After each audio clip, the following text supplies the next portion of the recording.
आज की खबर है, पति पत्नी और प्रेमी ने मिलकर किया एक कत्ल। करोड़ों की संपत्ति के लिए ऐसे खेला खौफनाक खेल, हैरान कर देगी ये कहानी। 1 नवंबर को करवा चौथ का दिन था। पूरी दुनिया में सुहागनों ने अपने अपने पतियों की लंबी उम्र के लिए व्रत रखा और दुआएं मांगी। लेकिन करवा चौथ के अगले ही दिन यानी 2 नवंबर की सुबह यूपी के बागपत जिले के गांव सीसान में एक ऐसी वारदात हुई कि मंजर देखकर सारे लोग दंग रह गए। एक शमशान के बाहर एक सूटकेस पड़ा था। जब सूटकेस को खोला गया तो अंदर से एक लड़की की लाश निकली। लाश पूरी तरह से जली हुई थी। उसका चेहरा पहचान पाना बहुत मुश्किल था। अब सवाल था कि कातिल उस सूटकेस को शमशान के बाहर फेंक कर क्यों गया। जब इस वारदात का सच सामने आया तो लालच की एक ऐसी कहानी सामने आई जिसने सबके होश उड़ा दिए। 1 नवंबर को करवा चौथ का दिन था। पूरी दुनिया में सुहागनों ने अपने अपने पतियों की लंबी उम्र के लिए व्रत रखा और दुआएं मांगी। लेकिन करवा चौथ के अगले ही दिन यानी 2 नवंबर की सुबह यूपी के बागपत जिले के गांव सिसना में एक ऐसी वारदात हुई कि मंजर देखकर सारे लोग दंग रह गए।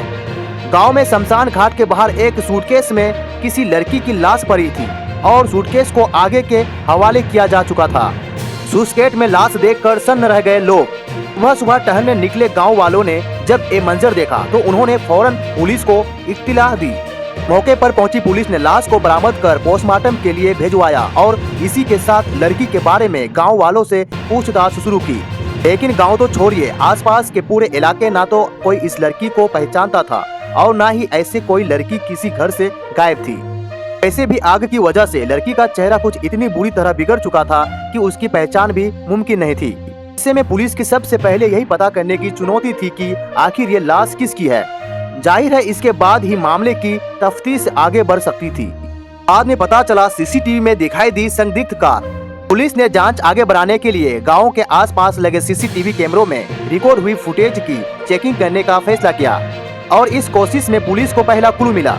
पुलिस को सीसीटीवी में एक सिल्वर कलर की स्विफ्ट डिजायर कार नजर आई जो देर रात गाँव की तरफ आती और कुछ देर बाद वापस जाती हुई दिख रही थी। ये कार गाँव में किसी की नहीं थी। ऐसे में पुलिस ने कार नंबर का पता किया और उसकी लाश में जुट गई। पवन को तलाश रही थी पुलिस। छानबीन में यह साफ हुआ कि कार हरियाणा के सोनीपत के किसी शख्स की है।